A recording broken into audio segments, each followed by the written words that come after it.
Ronald Gene Ingram never completed that trip alive. You still have basic human rights, basic rights under the law.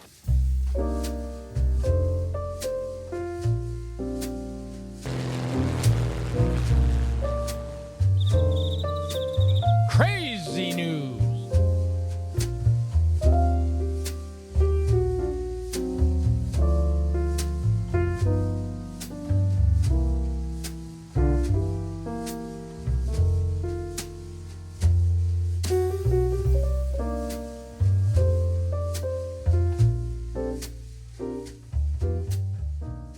Hey everybody, and welcome to Friday. I'm RJ Smith, and this is Crazy News. Today, I'm talking about the prison system and how inmates are routinely beaten, killed, cheated, raped, and everything here. And for some reason, this is not a big deal to the prison system. They could care less. In fact, it is my experience that they intentionally harass, punish, beat, insult inmates in an attempt to either lock them up, put them away, have a fight with them. There's always some reason for these dirty COs to do it. So today, I'm going to show you a couple cases right here in my home state that are so outrageous, you really won't believe they really happened. Are you ready? Let's go. An undercover sting lands correctional officers behind bars. ABC Action News reporter Melissa Mahadeo is at the Avon Park Correctional Institution, where the sheriff says the 3 officers smuggled contraband in for inmates. This is what they do, especially in the Florida prison system. The guards, who like to be called correctional officers, are dirty bastards. Let me tell you something. These stories that I'm about to show you are going to make your mind go insane. Check this out. Cell phone like this could bring in $1,000 to $2,000, so those officers stood to make a lot of fast cash.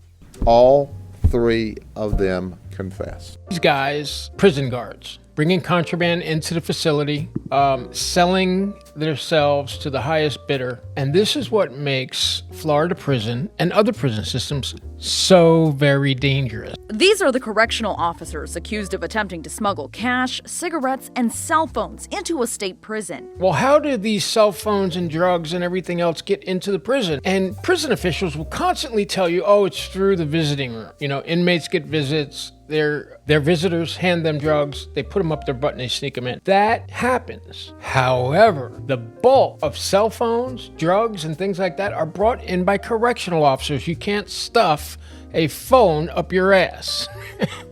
He was to keep $300 and had to turn $300 over to the inmate inside the facility. $300 for risking your career, your freedom? $300? Oh my goodness. These guys are just, bottom of the barrel, unfortunately. A lot of them aren't well educated. A lot of them are angry and abusive and conniving. This Walmart surveillance video captures 25-year-old Victor Medina collecting money from an undercover agent. You have to be a real freaking idiot to go to a Walmart and accept money from someone you don't know to bring contraband into the prison. And these guys are set up all the time like this by the Inspector General's office. But they're paid so little money and they're dirty as hell, so they do it. He'd been an officer for 3 years, but Jules Loya and Nathan Lucy recently started and hadn't yet completed the academy. Sheriff Grady Judd says that's part of the problem. They don't give polygraphs. Probably because polygraphs are not admissible in court. You can have someone take a polygraph. Doesn't mean you're going to get an accurate answer from the machine. For instance, I consistently am able to fool lie detector tests. I did a test a couple years ago to see if it can be done, and very simply, just by doing a few simple things, lie detector tests are no good and should not be used. Florida Corrections has little time for vetting and training compared to Polk County standards. At the end of the day, it creates a ripe environment for corruption. But he says if you're an officer, you better obey the law. If you hang around and you're on the take we're going to get to you and we're going to arrest you. I remember years ago when I had gotten in some trouble, and I dealt with these folks. They are the most aggressive, uncaring, and uneducated people that you might ever find doing this sort of job. But you're talking about such a low wage, you're going to get the bottom of the barrel, just like these guys. I'm a fan of the A&E series 60 Days In, which goes to different jails. They put people undercover, ex-inmates, ex-prison, undercover back in the prison.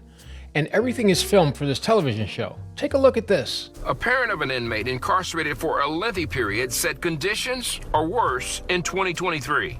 More stabbings, more beatings, more stealing everything they got. Fox 5 has shown disturbing videos of violence. This scene not connected to the most recent parent to come forward. Scenes that regularly take place, not just in jails, but prisons, whether they be county, state, or federal. These guys do not fight fair. There's always 5, 6, 7, 8, 9 on one. That's how they roll in the prison system. And they are backed up by guards who just don't give a shit. Mundane issues diminish what the parent calls a level of humanity that should be present. They give them one jumpsuit to wear. And if somebody steals their jumpsuit, they have to do without for days. My son says it's disgusting.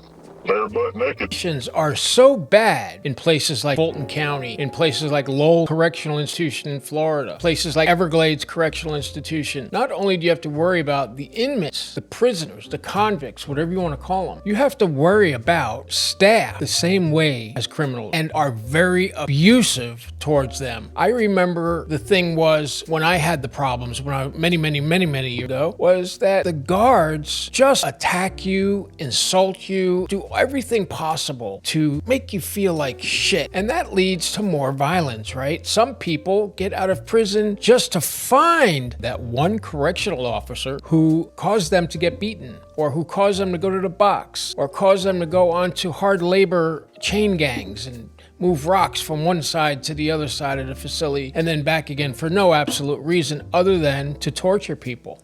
He says the biggest factor is control. Gang members appear to have it on most floors. Make them give them $15 to $30 a week to buy what they want to. The level of worry is really off the charts now, because every minute of every day you're worried if he's still alive or not. The guards really don't give a shit what happens to the inmates. There could be two guys fighting and the guard will look the other way.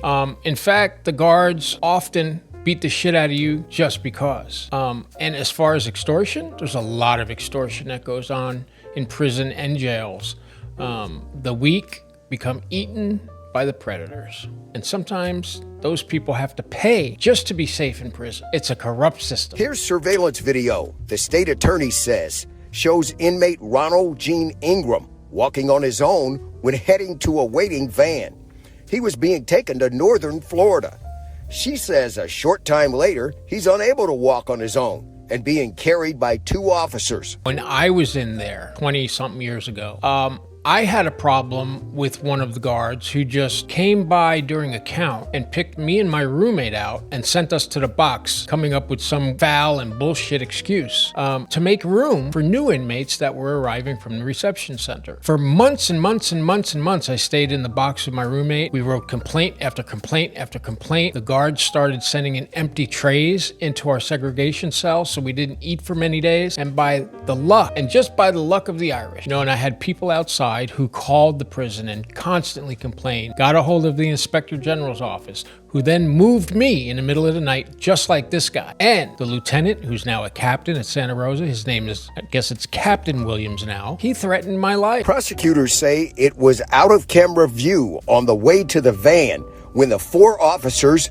beat Ingram. Three of the officers from the Florida Department of Corrections made their first court appearances today. Charge you with second-degree murder. Ronald Connor, Christopher Rowland, and Kirk Walton each has been charged with second-degree murder, aggravated battery, and conspiracy. if guards have a problem with you, it's not like in the movies where everything is, marshmallows and leprechauns. They will actually pay someone a pack of cigarettes, another inmate, to beat the shit out of you, stab you, kill you, whatever. This happens all the time in the Florida prison system. It is the most corrupt system, I think, in the country. And guards constantly beat people. They beat them so bad they die. And then the investigations? What investigation? Basically, it's just bullshit. Prosecutors say the beating they gave the 60-year-old Ingram on February 14th was so severe, Ingram died in the transport van. It brings back so many bad memories for me. I remember I was scared out of my mind when these guards were threatening my life. Remember now, this guy that got beat up was handcuffed and shackled, and they beat him to death.